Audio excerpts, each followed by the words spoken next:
The English word for traitor derives ultimately from the Latin word for three-legged, a reference to the three-legged stool that sat beneath the executioner's drop.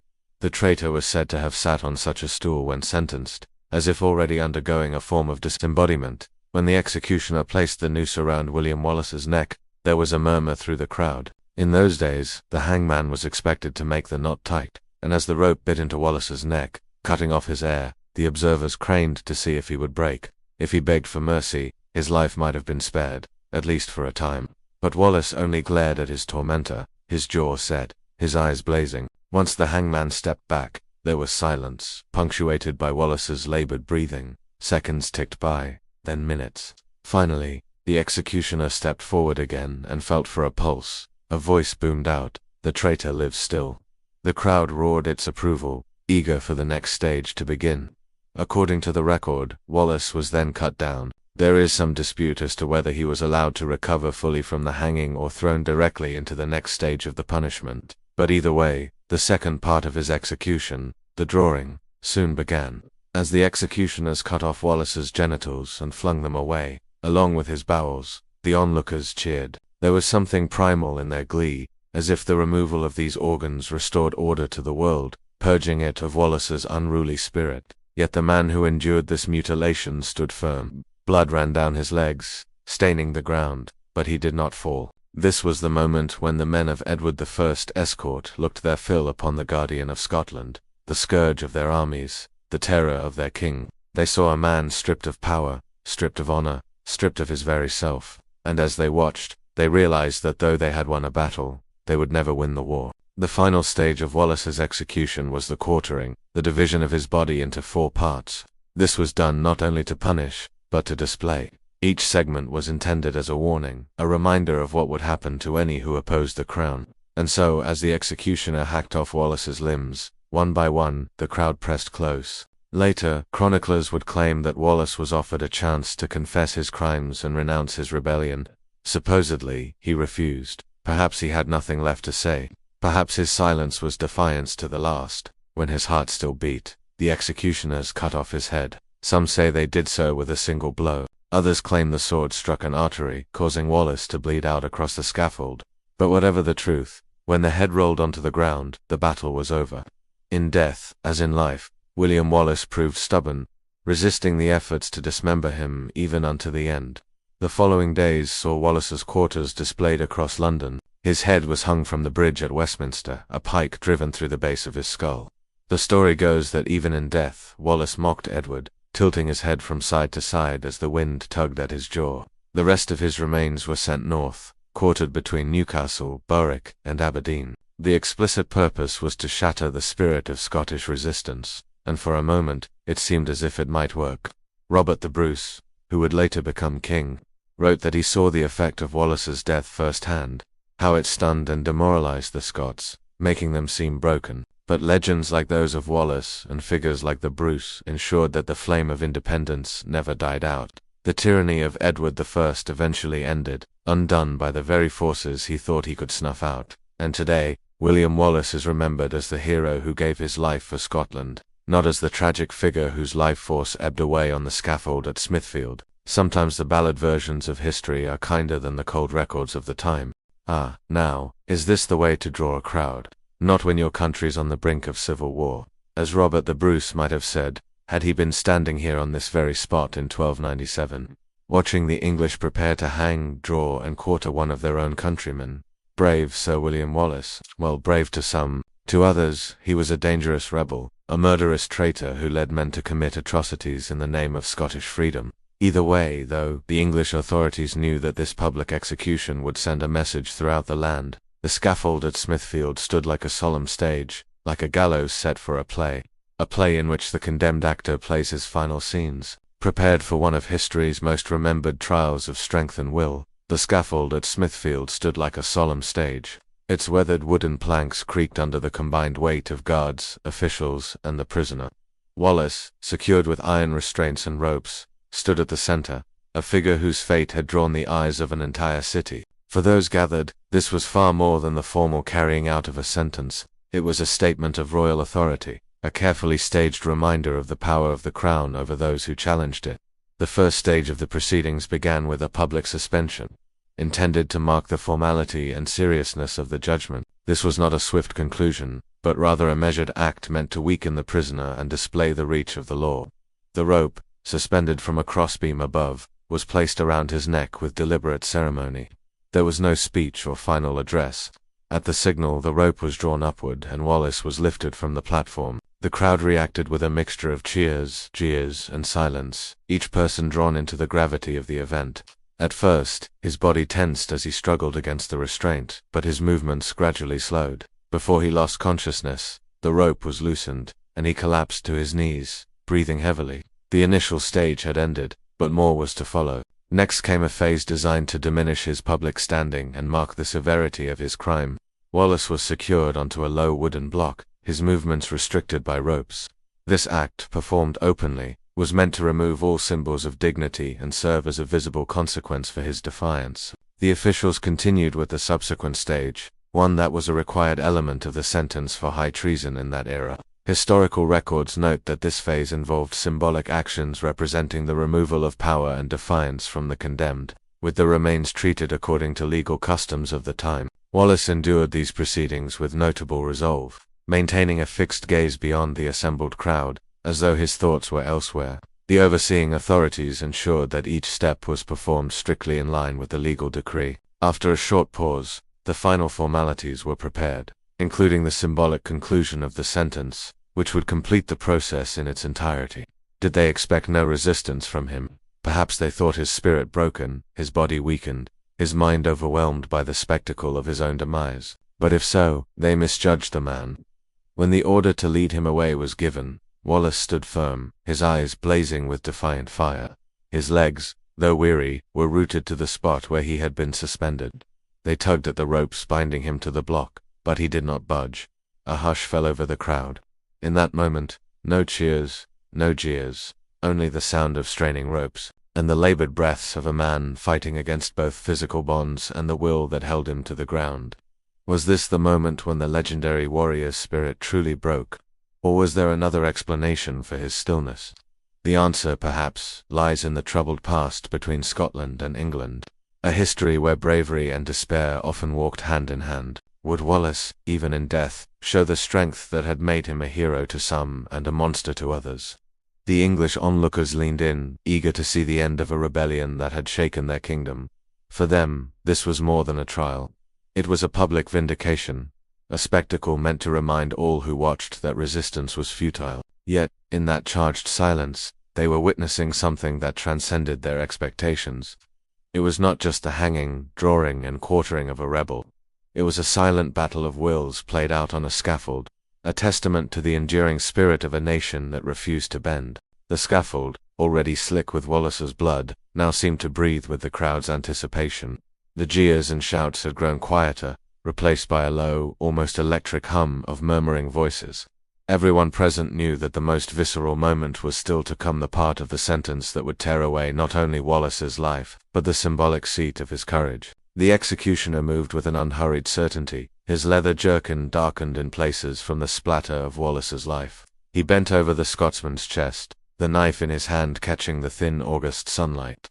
Wallace's breathing was labored now, each inhale rattling in his chest. His skin was pale, slick with sweat, but his eyes still held that same defiant glint of fire that refused to be put out, even as his body was failing. The executioner pressed the blade just below the ribcage. The steel parted flesh with an ease born of grim expertise, the sound of the cut almost inaudible beneath the collective gasp of the crowd. He worked quickly but methodically, slicing upward toward the sternum, widening the wound with practiced hands. There was no anesthesia, no numbing, only the sheer rawness of steel and human flesh. Wallace's body tensed involuntarily, a shudder running through his frame, followed by a deep, strangled groan. It was not a scream. Screaming took breath, and breath was scarce. With his hands now inside the cavity, the executioner groped for the organ he sought. When his fingers closed around the still-beating heart, he wrenched it free in one brutal motion. The crowd recoiled, some gasping, others shouting in morbid excitement. The heart, glistening and twitching in his palm, was held aloft for all to see. The ritual words rang out over Smithfield, "Behold, the heart of a traitor." The phrase was both proclamation and performance, a signal to the assembled citizens that they were witnessing the ultimate act of royal justice. To Edward I, this moment was as important as the death itself. It was the point at which the body became a symbol, stripped of humanity and reduced to a lesson. The heart was thrown into the boiling cauldron with a hiss and a spray of steam. The air filled with the sickly sweet stench of cooking flesh, so thick it clung to the throat. The cauldron now held the remnants of a man-organ's flesh, and bone fragments dissolving into unrecognizable matter. With Wallace's heart removed, the executioners knew the end was near. They were not meant to prolong a spectacle beyond its dramatic peak. The next step was the beheading, and though it lacked the drawn-out agony of the earlier stages, it carried its own brutal weight. 2 guards hold Wallace upright, his head lolled slightly to one side, the muscles in his neck slack from exhaustion and injury. Blood from the gaping wound in his torso dripped steadily onto the planks beneath him. He was pushed toward the block, a low, sturdy piece of wood, stained with the history of countless other deaths. The axe was brought forth, its blade broad and polished to a cold gleam. The executioner took his place, adjusting his grip, measuring the angle. The crowd pressed forward, their voices hushed now, waiting for the final act. Wallace's head was positioned on the block, his cheek resting against the wood. Whether he had the strength left to think, to pray, or to curse his captors, no one could say. Perhaps in that moment, his mind was already far from Smithfield, back in the green hills of Scotland, among comrades and open skies. The axe fell with a heavy, ringing thunk. The cut was clean. The head rolled into a waiting wicker basket, its eyes still half open, the mouth slightly parted, as if in the middle of a word that would never be spoken. For the crowd, the moment was both an ending and a beginning. The man was dead, but the ritual of displaying his remains was just beginning. Edward's justice did not stop at death, it extended into the realm of the dead, turning the corpse into a message that would travel far beyond London. The body was dragged to the side of the scaffold, where it was quickly quartered. Heavy cleavers hacked through joints, separating arms and legs from the torso. Each cut was accompanied by the dull crack of bone and the wet tearing of muscle. The limbs were wrapped in coarse cloth, each marked for a different destination. One arm would hang in Newcastle, another in Berwick. A leg would be sent to Stirling, the other to Perth. Each piece would be mounted in a public place, where the sight of it would serve as a constant, silent warning. The torso, now unrecognizable as belonging to the once mighty guardian of Scotland, was discarded with little ceremony. But the head was a trophy. It was placed on a long iron spike and carried through the streets in a grim procession. The people followed, shouting and jeering, though some walked in silence, uneasy at the spectacle. The spike was fixed above the south gate of London Bridge, where all who entered the city from the south would see it. Rain and wind would strip it over time, crows would pick at the soft tissue, and the sun would blacken the remaining skin. Months later, only the skull would remain, a bleached reminder of the king's reach. And yet, even as Edward believed he had destroyed his enemy utterly, the seeds of legend had already taken root. Wallace's story carried north by word of mouth, sung quietly in taverns, whispered in the halls of Scottish nobles would not fade. In killing the man so completely, Edward had made him immortal in another way. When the final act of the sentence was over and the officials had completed their duties, the crowd at Smithfield began to disperse. Some left talking animatedly, sharing their impressions with companions who had not been close enough to see the events clearly. Others departed in silence, their expressions solemn, the memory of what they had witnessed lingering in their minds. For the authorities, the matter did not end there. The conclusion of William Wallace's case was intended not as a single day's event, but as a lasting message to the entire realm of Edward I. The king understood that a show of authority had to resonate far beyond the place where it occurred, carried in stories and retellings to towns and villages across the land. That same afternoon, Wallace's head was transported to London Bridge as part of a formal display. Guards escorted it through the city until it reached the great southern gate of the bridge, where it was mounted in a visible position for travelers to see. Its placement ensured it could be recognized by anyone entering London, serving as a visual reminder of the crown's reach. Other parts of the sentence were also carried out symbolically in various locations across the kingdom. Messengers traveled to key towns, Newcastle, Berwick, Stirling, and Perth, where these signs were placed prominently at gates or market squares. The intention was to make the king's message present even in distant corners of the realm. In London, stories of the event quickly spread. Taverns and marketplaces buzzed with conversation, and each retelling added small variations. Some claimed Wallace had shown no sign of fear, others said he had spoken defiantly until the very end. While details shifted, the central fact remained. The king's justice had been carried out in full view of the people north of the border. However, the story took on a different tone. In Scotland, word of Wallace's death was passed quietly between trusted voices. To many, it was not a tale of justice served, but of harshness from an occupying power. Songs began to circulate, telling of his campaigns, his capture, and his end. These verses, often sung by traveling musicians, preserved his memory not as that of a criminal, but of a man who had resisted until the last. Even within England, there were some who viewed the sentence with unease. Scholars and courtiers, aware of the legal complexities, noted that Wallace had never sworn allegiance to Edward I, raising questions about the charge of treason. Such concerns were spoken of only in private, as loyalty to the crown remained paramount. Over time, the impact of the event shifted. While the king had sought to use it as a display of strength, many remembered instead Wallace's steadfastness.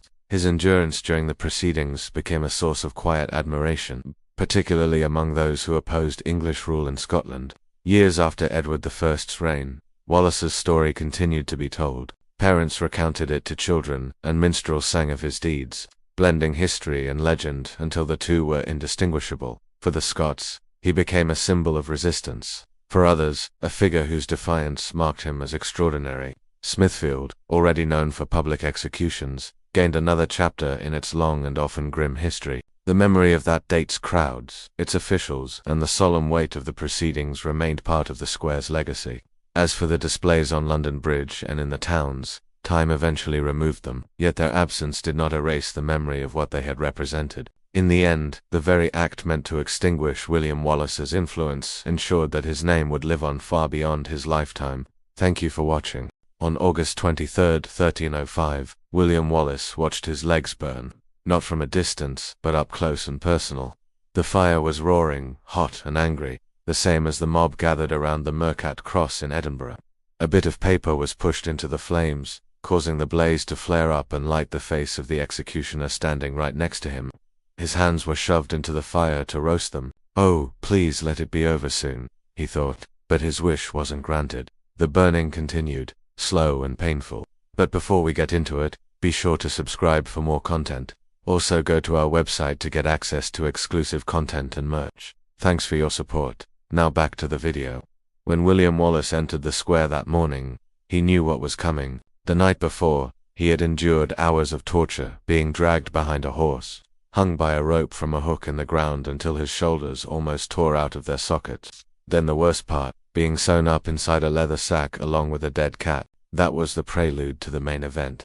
At that moment he could see the heavy wooden wheel being brought toward him. It had been set up beside the fire. The sight of it sent a chill down his spine. The last thing he wanted to experience was a broken bone.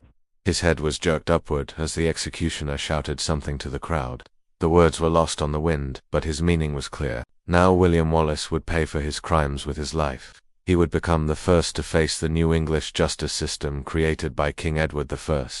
As the fire consumed his legs, the crowd pressed closer, eager to witness every second of his suffering. Some jeered and cursed him, calling him a traitor. Others looked on impassively, morbidly curious. To the north, perched atop the town's church, sat two English nobles watching the spectacle unfold below. They had come to send a message to any potential Scottish rebels, show them the fate that awaited anyone who dared oppose the king. The smell of roasting flesh filled the air, mixing with the smoke from the fire and mingling with the stench of the crowd. William Wallace closed his eyes, trying to shut out the sights and sounds. When he opened them again, he was met with the mocking grin of the executioner. The crowd cheered, pleased with the show. It was time for the finale. But before we continue, be sure to hit that like button for more videos. Now back to the video. The executioner grabbed him by the hair, yanking his head back. With a quick, practiced motion, he drew his knife across Wallace's throat. The pain was blinding. He could feel his life essence draining out. His vision swam. The jeers of the crowd seemed to come from another world. He could hear the squeak of a hinge as the crowd parted, revealing a cart waiting nearby. On it sat a hollow tube, one end sealed, the other open like a gaping mouth. The executioner shoved the severed head into it. Its bloody stump gurgled, spurting blood onto his chest. For a moment, nothing happened. Then the crowd began to cheer, taking pleasure in the gruesome display. Soon the celebrations started to fade and the murmurs of the crowd grew hushed. William Wallace's head was no longer fresh, warm blood no longer pumping through his veins. It was just a trophy now, a grim reminder of the fate that awaited any who dared defy King Edward I. And so the greatest Scottish hero died that day, executed by the very regime he had opposed. His death was a spectacle of pain, a warning to those who sought freedom. In death, as in life, William Wallace was a symbol, an emblem of resistance against tyranny, and though his head may have decayed centuries ago, his spirit lives on in the hearts of those who dare to dream of a better world.